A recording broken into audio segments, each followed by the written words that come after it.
اما بعد فاعوذ باللہ من الشیطان الرجیم بسم اللہ الرحمن الرحیم یا ایہا الذین آمنوا اتقوا اللہ وذروا ما بقی من الربا ان کنتم مؤمنین۔ صدق اللہ العظیم۔ سورۃ البقرہ آیت نمبر 278 ہے۔ اللہ تعالیٰ فرماتے ہیں، اے ایمان والو، اللہ سے ڈرو اور چھوڑ دو جو باقی رہ گیا ہے سود، اگر مسلمان ہو تو اللہ تعالیٰ نے اس آیت مبارکہ میں بھی سود کو چھوڑنے کا حکم ارشاد فرمایا ہے، اور یہ ایمان والوں کو حکم ارشاد فرمایا ہے، کیونکہ ہر مذہب والوں کے اپنے اپنے عقائد ہیں، اپنے اپنے طور طریقے ہیں۔ تو اللہ تبارک و تعالیٰ نے یہاں پر اس آیت میں خصوصاً ایمان والوں کو سود سے بچنے کا حکم ارشاد فرمایا ہے۔ تو اب اس آیت مبارکہ کی روح سے ایمان والا وہی ہوگا جو اللہ کے اس حکم پر عمل کرتے ہوئے سود کو چھوڑ دے گا۔ تو اللہ تعالیٰ نے فرمایا کہ اللہ سے ڈرو، تو اس سے دو مسئلے معلوم ہوئے۔ ایک یہ کہ ہر مومن کو تقوی اور پرہیزگاری ضروری ہے، اور تقوی پرہیزگاری یہی ہے کہ گناہوں سے بچے اور نیک اعمال کی طرف آئے۔ اور دوسری چیز یہ ہے کہ تقوی ایمان کے بعد ہے۔ ایمان تقوی کے لیے ایسی شرط ہے جیسے وضو نماز کے لیے، یعنی جب تک بندہ ایماندار نہیں ہوتا تب تک اس کا تقوی اور پرہیزگاری کسی کام کی نہیں ہے۔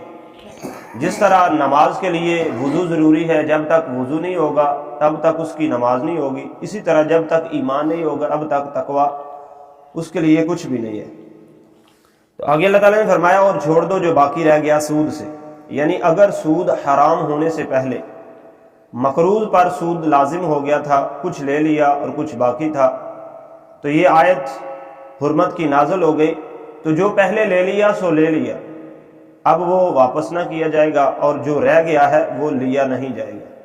یعنی اس آیت کی نزول سے پہلے جو کچھ ہو گیا، اللہ تعالیٰ فرماتے ہیں کہ اس کو اسی حال پر چھوڑ دو، اور جو باقی رہ گیا ہے وہ بھی چھوڑ دو، وہ نہ لیا جائے۔ تو یہی حکم اس کافر کا بھی ہوگا جس پر لوگوں کا سودی قرض ہے۔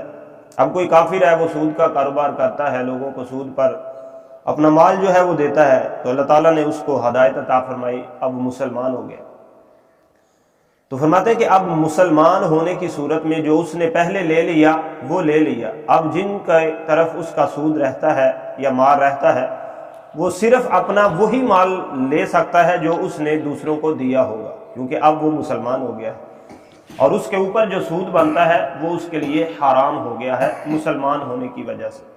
تو اب وہ جو ہے سود نہیں لے سکتا۔ اسی طرح کوئی کافر ہے، مسلمان ہوا، اور اس کے نکاح میں کفر کی حالت میں 4 سے زیادہ عورتیں تھیں، تو اب اس پر یہ لازم ہے کہ وہ 4 جو ہے وہ اپنے پاس رکھے، اور اس کے اوپر جو ہے ان کو چھوڑ دے گا، کیونکہ یہ اسلام کا ایک طریقہ کار ہے، اسلام کا ایک قانون ہے کہ 4 سے زیادہ کوئی بھی مرد جو مومن ہے، مسلمان ہے، اپنے نکاح میں ایک وقت میں نہیں رکھ سکتا۔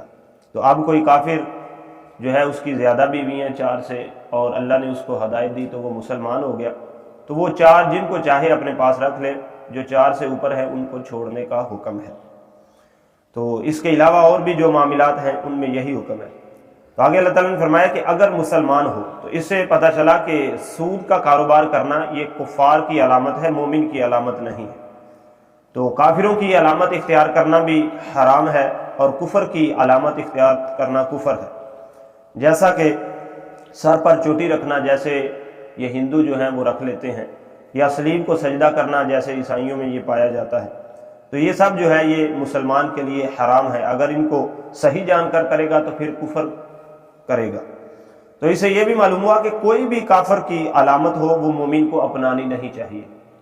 تو لہٰذا مومنوں کے، مسلمانوں کے اپنے طور طریقے ہیں، اپنا پورا مکمل ایک ضابطۂ حیات اللہ اور اس کے رسول نے بیان فرمایا ہے۔ تو مومن کو چاہیے کہ وہی کام کرے جو اللہ اور اس کے رسول نے حکم دیا ہے، اور جن سے منع کیا ہے ان سے خود کو بچا لے۔ اللہ ہمیں عمل کی توفیق عطا فرمائے۔